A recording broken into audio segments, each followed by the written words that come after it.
Happy holidays, everyone, and a good Monday evening. Welcome into Time Out here on TVNB. Coming up in the next 30 minutes, the Flames wrap up the first half of the season on a winning note. Could this be the season for Pete Carroll's swan song in New England? And a look back at the year in sports, 1999. All that and a whole lot more is coming up, so don't go far.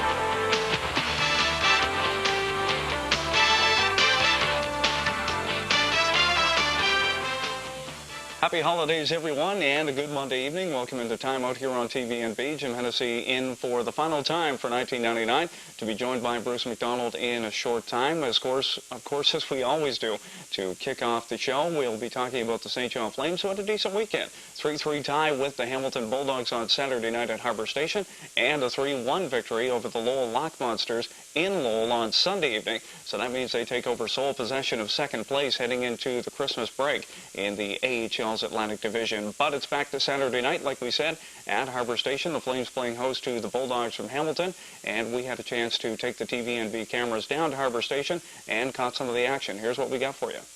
Hamilton Bulldogs coming into St. John after a long road trip, and it was rather expected that the Flames would handle them easily, but that wasn't the case, as you'll see when you see the package of highlights with Aaron Kennedy. Back after it is Elias Abrahamson. Look out! He got smacked by Fata, and the puck is picked up now by Gratton. Moving in, look out! Gratton got hammered. Now McLean looking to knock it loose, and he does. Henry back in his own zone. We've got a fight. Martin Latre and Rocky Thompson, a couple of heavyweights. Latre trying to throw some rights, and Thompson going with the lefts. Now they're in very tight, tying one another up. Martin Latre, second in the AHL with 16 major penalties, taking a few body shots here from Thompson, a few left hands. Now Latre gets the right loose, and then Thompson knocks him to the ice.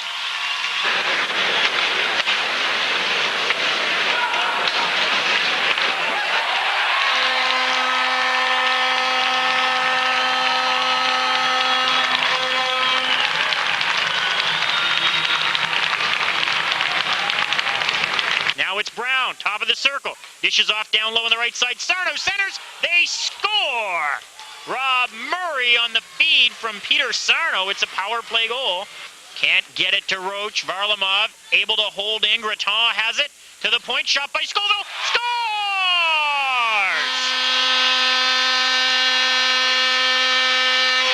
And Brown skates with it through the neutral zone. Brown goes around Matt Odette. Brown moving in. Still has it. Shot. Scores! Kevin Brown, a tremendous effort. Staples holds in at the line. Cleary now roughing it up with Gratton, and they're going to drop the gloves. Cleary wrestles Gratton to the ice. Now they get back on their feet. Dan Cleary and Benoit Gratton. Cleary's helmet has come off. Cleary knocks Gratton down, and there will be penalties here. Cleary's pretty agitated. He is giving the linesman a tough time here as he tries to get back at Benoit Gratton. Now Guy Pellerin comes in and has words with Cleary. Perhaps fatigue will be a factor for Hamilton. It appears to be, but the Flames aren't taking advantage. Cowan went down here. I think he took Lacouture's stick in the face. Cowan is down and hurt, but play continues. It was the right winger right off the draw. Brings the stick up and clocked Cowan right in the forehead. That should be a 4-minute penalty. Lays it back for Zurich. Zurich had his pocket pick. Tkachuk, breakaway shot, scores! A minute to go in regulation time. Down the right side, Comrie moving in. Behind Scoville, backhand save. They score! On the rebound, tie game. Jason Chimera with his 8th of the season. 3-3.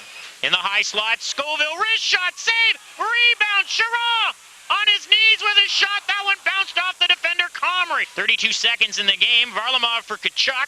Back to Varlamov in behind the goal. Varlamov in front, Chiron dragged down. He got a weak shot away, and back the other way come the Bulldogs. 2-on-1. save. And the Bulldogs are going to have their second consecutive 3-3 tie. This game is over. Well, you're always disappointed. You got to take what you can get, I guess. And you know, we've had a tough stretch here where we haven't played hockey for a while, and that was our third game since December 4th, which is not very good. And that's a problem. We didn't execute with the little things, I didn't think, as well as we could tonight, which is probably the difference between a win and a tie. And it's no different than playing golf. If you play a lot of golf and you don't practice and you have a good long layoff, I mean, you can hit the ball okay, but your short game's going to be terrible, and that's what happened tonight. The little things were not sharp. But with them as well, I don't know, I never liked the term typical road game, but you knew that they were going to come out and try to put a blanket on you guys, and that's pretty much what they did. They did, and you know, I mean, we were prepared for it. I mean, I thought we battled through it pretty good. I mean, we had our considerable share of chances.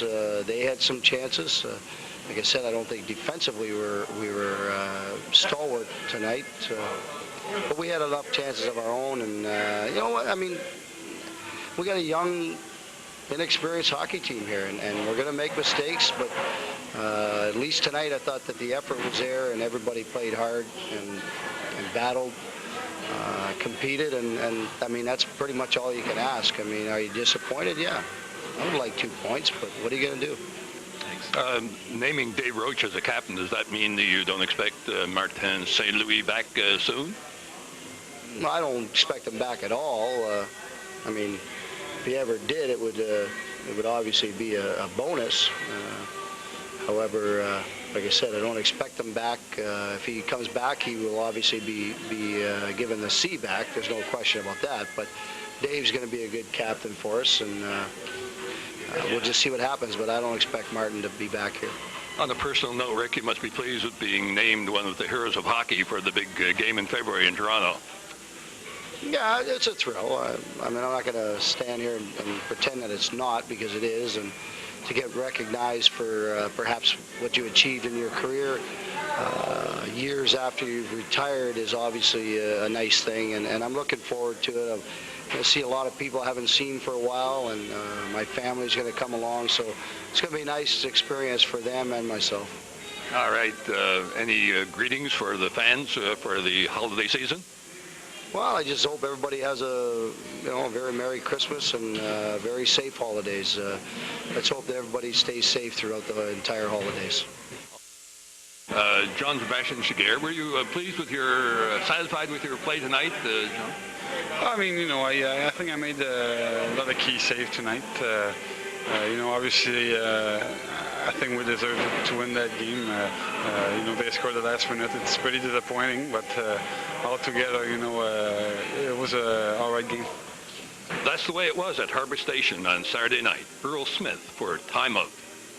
Thank you very much, Earl. We appreciate that report Saturday night down at Harbour Station as the Flames and Bulldogs played to a 3-all tie. Like we mentioned off the top, Flames traveled to Lowell on Sunday evening and pulled out a 3-1 victory. So heading into the Christmas break, Flames now sit in sole possession of second place in the AHL's Atlantic Division, 1 point ahead of the Lowell Lock Monsters. Nice to be joined by Bruce McDonald, and you brought the, can we get a zoom in on this, Donnie? Yeah, he even brought some decorations for the holiday season. I paid $25 for this, so I hope it's worth it, yeah. Got it from one of the tree stands, yeah. You got ripped off, Charlie Brown. Anyway, nice to see you. Flames have a good weekend. I mean, it's got to be considered a success, except for that weak goal that Giguère let in. They should have got away with 2 wins over the weekend. The question that I ponder to you right now is Ty Gardner is on his way to Johnstown. Word is that he will play December 26th when Johnstown gets back after their holiday break. Alex Westland has been shipped back to Dayton on the East Coast League. Jean-Sébastien Giguère left alone. Now, I know they've got 10 days to try to find a backup goaltender, but I mean, that's easier said than done. Any names or any word or rumor that you've heard of somebody who might be coming down? Well, no, I don't think so. I mean, like I said, there's a 10-day break. 2 years ago, they did the same thing when they had Karpenko down here from the United League. Right. They sent him back to the United League on the Christmas break, and we were all sitting there saying, well, who's the backup going to be? But they don't need anybody for 10 days. They'll have either Garner or Westland back come well, it leaves you in a December pretty 30th. precarious situation. I mean, you don't have a backup goaltender. I mean, knock on wood, we're not wishing anything bad on Jaguar, but let's say he goes home for the holidays, walking down a set of stairs, slips on a piece of ice, wham. You know, say he pulls something in his leg or what. I mean, you got to think about these things. You don't have a backup goaltender. What do you do then? Well, I guess you can call Bruce McDonald and say, yeah, listen, Bruce, want to strap on the pads for us tonight? Well, they got Roy Nolan and Todd Bear kicking around town. Yeah. But okay. No, actually, when I said the 30th, they play the 27th, so it isn't a 10-day break. Really, Yeah. they're on the road the 27th in Portland, so it's a 7-day break. Exactly. But I don't know what's going to happen there. I mean, I would think they sent Westland down, maybe down to play a game or two, then have him meet the team in Portland, I would think. Yeah. Well, I mean, Yeah. he's been sent back to Dayton, but, you know, stranger things have Oh, happened. yeah. You look at the Flames, let's kind of go back on the first half of the season. Rick Vaive playing solo behind the bench this year. Jeff Perry was not brought back to be the assistant coach. Yes. Tommy Watt is the, I don't even know what his official title is. He's the eye in the sky. Yeah, exactly. I mean, he's back and forth between here and St. John and Calgary. And, you know, you look back and it's got to be deemed a fairly successful first half. I mean, sole possession of second place heading into the break.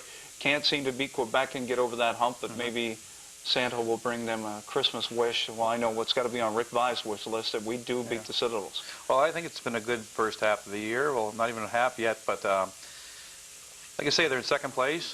They're 7 points, I believe it is, behind Quebec, and they still have 8 games in hand or 7 games in hand. Sure. So, like you say, people sit there and say, well, those games don't mean anything unless they win them. But still, you know, if they play the type of hockey they have, you expect out of 7 games from them to win at least 4 of them, you would figure. So there's 8 points. That puts them right where Quebec is. So I think they're where they want to be right now.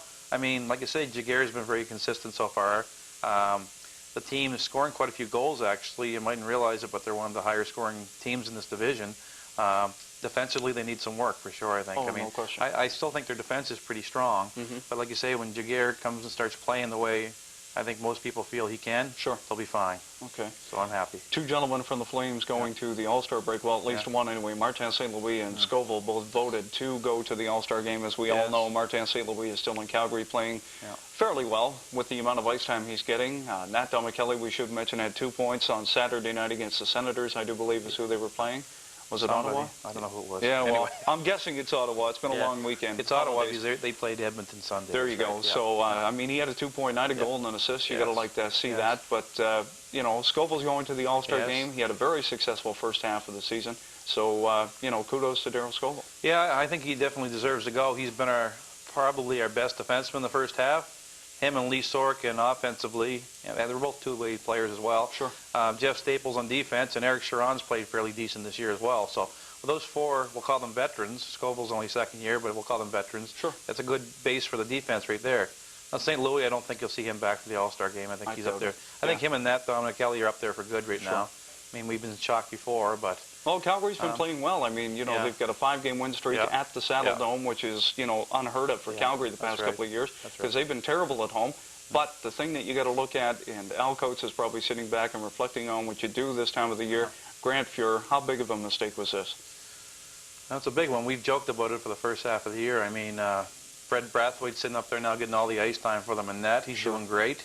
He made 35 saves against, it was Ottawa. So he made 35 saves against Ottawa. I mean, they won that game 2-1. Fuhr sitting on the bench. I mean, he's not going to be happy there. He's going for some records and wins and so on. That's why he's playing now, the money plus... Do they trade him before the deadline, or try to at least? Well, I don't know, because I guess if you can get another veteran backup goalie maybe who doesn't mind sitting a bit, because you don't want to trade him and not get another goaltender, because then Jaguar goes up there and sits on the bench, which you don't want. Unless they can yank Tyler Moss back up from the eye, I don't know if they can do that or not. True. Yeah. But, well, it'll be interesting to see how it plays out. There's no question about it after the break. Of course, the All-Star game, Rick Vaive will be in Toronto for the All-Star Classic in January. So it's going to be interesting as we head into the new millennium. Coming up in the second half, we'll talk some trade. The New York Islanders and Vancouver Canucks pull off a late deal on Sunday night. And Bruce, you've got a wish list for us as well. We'll get into that and a whole lot more, so we hope you stick around.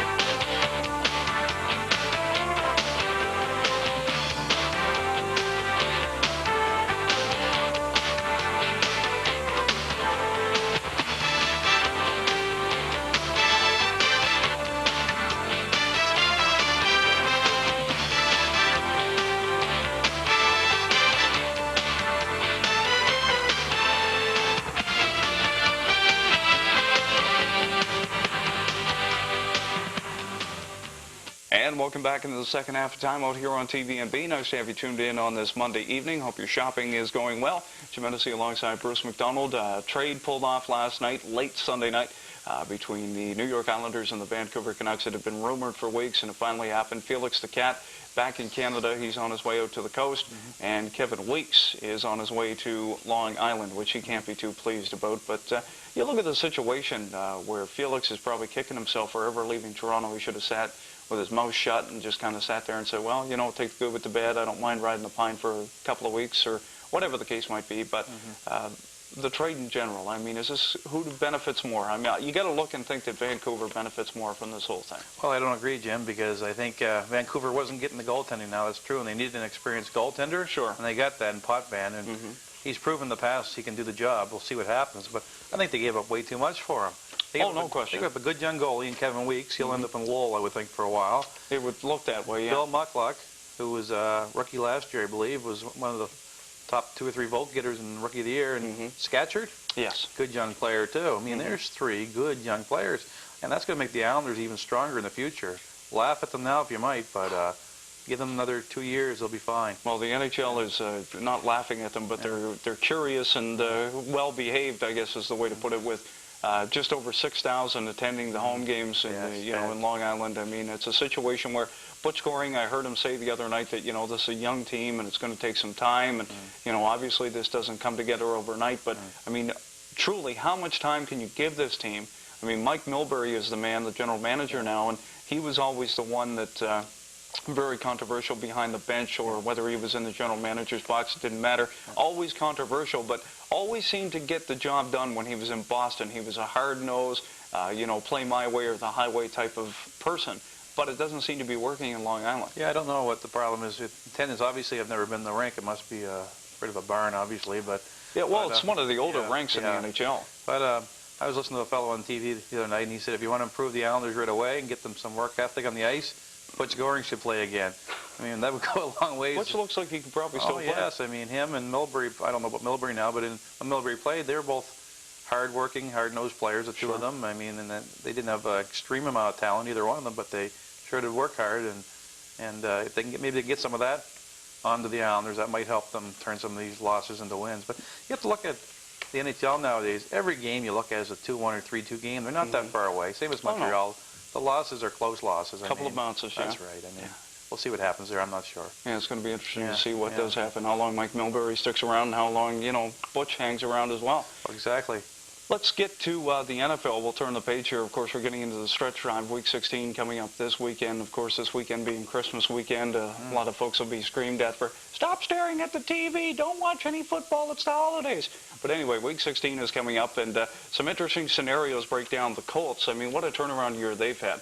Just absolutely a juggernaut at this point. 10 wins in a row.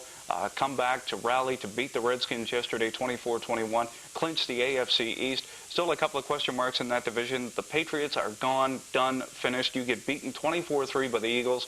That's humility, boys, I'm telling you. And a lot of people, they got off to a 4-0 start. A lot of people said they were Super Bowl contenders, but oh my, how a couple of weeks can change things. Well, if you saw Drew Bledsoe, the way he's played for the last 7 weeks, it's been a joke. Yeah. I mean, I don't know what's wrong with him, because I was down there last year, and he looked great, and he's still thrown for 3,000 yards this year, but once again, 4 interceptions against Philadelphia. I mean, it makes you wonder what's going on there. Maybe he's got that Steve Penny disease. Needs some eyeglasses for long distance. Boys. But this week's not over yet, Jim. We have to tell the fans tonight, Monday Night Football, Green Bay Packers in a big game in Minnesota. 7-6, battle of 7 and 6, and the winner there looks good. The loser is in a bit of trouble. So that's a huge game. You think the Pack can win that game? I think they can. It's going to be tough. It should be a field goal difference, but I think they'll pull it off tonight. Bledsoe, my guy. Brett Favre is coming around. He's healthy again. So. Well, we look forward to Pete Carroll just get back to New England. Is he done? Is this it? Looks like it. Yeah, I think so. You don't think they'll give him a second chance to come back? No, I don't think so. Okay. They don't give anyone a second chance anymore in That's true. NFL. It's history. The NFL is pretty cutthroat, and not to do the slash thing, because, of course, you get fined for that now. Let's flip over to Pittsburgh. We stay with the NFL. Bill Cowher. There's just been an insane amount of garbage and just total rhetoric coming out of the Steel Town during this NFL season. One being Cordell Stewart, of course, Slash, as they like to call him. Just a super talented guy. can play the quarterback position, can do the wide receiver thing. One of the rumors coming out was about his, sexual preference. Oh, really? That was one of the rumors floating around Pittsburgh. Didn't have that, Jim. Yeah, I mean, this guy, and I mean, that's how insane it's gotten in Pittsburgh with their football team. Bill Cowher, of course, is on the bubble because they're like 5-9 now. They're just pathetic. They lose to Kansas City on Saturday, but that was one of the hot rumors floating around in Pittsburgh. Yeah. Does Cordell Stewart, I mean, you laugh about it, but I mean, does he appreciate the company of women or men? And I mean, how stupid is that? I mean, we're talking about football. This guy gets paid to play football. He doesn't get paid. This isn't Jenny Jones or the Ricky Lake show. This is football. Well, so why would this even be an issue? Well, Jim, I didn't hear that. I guess I don't hang around those sex sites on the internet. But I'm telling you, everybody's been talking about. I big football fan like yourself. I don't understand how you didn't hear that. Well, I'll tell you that. Well, Cordell Stewart, he's a perfect CFL quarterback, and I think a lot of people agree with me on that one. He plays the CFL style, and he's proven, in my opinion, that he can't do the job in the National Football League at quarterback. If he plays wide receiver, we'll see if he can get the job down there. So this guy said that he wants to play quarterback. If he doesn't play quarterback, he wants to be traded. Well, does another team pick him up and take a chance on him? Or? Well, not the money he's earning. I mean, what's he making? Well, he's making quite a bit of cash. Quite a few million, yeah. I mean, I just don't think he can do the job. Plain and simple. Bill Cowher, is he done in Pittsburgh? I don't know. They say that his drill sergeant antics have just about worn out their welcome. What's his sexual preference? Well, who cares? You're a beauty. Okay. Heading into the holidays, you got to be nice, man. Okay, sorry. All right. Sorry. I thought him and Cordell might be packaged off somewhere. You are a piece of work. Anyway, go ahead. Give us your my Christmas wish list. Here we go. First and foremost, the team closest to my heart, the Thomas Construction hockey team. Number one, a win that they deserve to no end at this point, and a real team name next year, guys. We got to work on that. That would be helpful. Yeah, that would be for everybody. Number two, the St. John Flames. Some real fan support for a very good and entertaining hockey team, and in my opinion, a team that might go as far as the team did 2 years ago. Okay, I'll agree with that one. Yeah. Number three is all Maple Leaf fans, an easily accessible swinging door for the return trip to the closet. Oh, you're not going to make a lot of friends with that comment. Number four, the Southern Conference High School Hockey League, a return to the fold of all our existing team members. You guys know who you are. You belong back with us in the South. Number five. All right. I got two more here. Are we done? Yeah, no, go ahead, please. Art Tremaine, Charlie O'Brien, Ray Thompson, Harold Mays, and all my older friends. Older friends? Older friends. What are you trying to pass yourself off as? Okay, go ahead. Many more years of AHL hockey in St. John. We all waited too long for it to get here, and we don't want to lose it. And finally, one for Jim Hennessy, my buddy over here. Here we go. The ability to appreciate a true spectator sport such as auto racing. And that's it, folks, for this year. Auto racing. Hey, I'm trying, man. Last week I'm trying. I asked you questions. I know you and your wife have the synchronized swimming tapes out too. You're working on that. Oh yeah, the figure skating too. Yeah. Anyway, let's move along. Okay. Look back at the year in sports '99. As per usual, a lot of tragedies, but a lot of triumphs as well. The thing that sticks out in my mind, and it's probably might be a little gruesome to think about, but we were surrounded by a lot of death in '99. We lost Greg Moore on the track. We lost Payne Stewart, one of the two-time U.S. Open champion, one of the more outstanding golfers in the 80s and the 90s. Yes.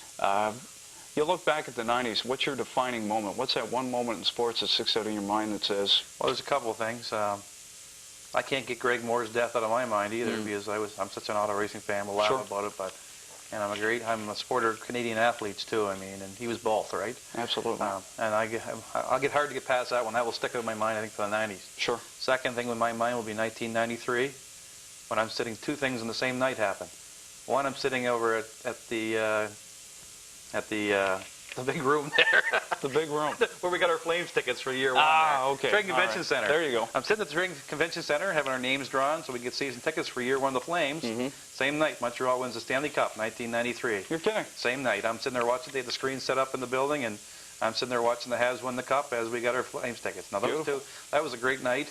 And the other one, obviously, was pitiful. Actually, when I heard about Greg Moore, I just returned from Portland. Is that right? I'm down to see the Flames. That's right, back, and it was on the screen. And I said, "Jeez, unbelievable." It was a tough night. Yes, it was. Century. Yes. You look back at the Century. I know we weren't around for the whole Century, obviously, but one of those moments that you either read about saw in a highlight package, one that stands out in your mind that says, that's why I'm a sports fan? That's why I'm a sports fan? Yeah. Well, I guess you have to look at Team Canada again. I mean, I was a bit young in 1972.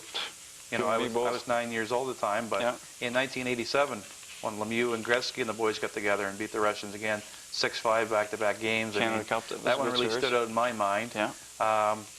Once again, I'll go back. You have to look at the other spectrum of things. Back in 1980 or 81, whenever it was, when Gilles Villeneuve was killed. That's right. That was another one. Yeah. I mean, there's been so many great moments for Canadian sports fans, I guess. I guess when Darren Ritchie won the Canadian amateur title was big for me, because I'm a friend of his. We both worked on Thorns together at the time. Sure. And that was huge. He beat Mike Weir in the final round. I agree with you. I look back, and of course, where were you in '72? That's huge. I mean, I was a year old in '72, so I mean, you know, I wasn't there obviously watching the games, but the highlight packages, and still get goosebumps when I see Henderson score that goal. Yes. Got to think about the Toronto Blue Jays and their back-to-back World Series, just simply scintillating teams. The Montreal Expos, you know, they're always in my back pocket, live and die. The strike-shortened season when they had just a gangbuster of a team and should have went all the way and won, but of course they got robbed of a championship that they should have had. That would have been them and the Yankees that year. Yeah, absolutely. And I mean, you look at the Yankees, you got to think about their dynasties over the years, the Habs, of course, and the Maple Leafs, and it's just been a sensational century, if we can say that, and we certainly hope that you've enjoyed all the crowning moments, the triumphs, and the tragedies that have gone by in the 90s, and of course, as the century rolls around and we get ready to step into 2000. Bruce, that's going to do it for the year. Thanks, Jim. And for the century as well. See you next century, bud. Heading into 2000, we wish you all the best. We hope you have a Merry Christmas with all your friends and family, and of course, whatever you got planned for New Year's Eve, make sure you do it safe. Don't be out there drinking and driving, okay, because we want you to come back and join us for the new millennium. Have yourself a great holiday season. We'll talk to you in a couple of weeks' time. For Bruce McDonald, I'm Jim Hennessy. Time out here on TVNB. Have a good night. Yep.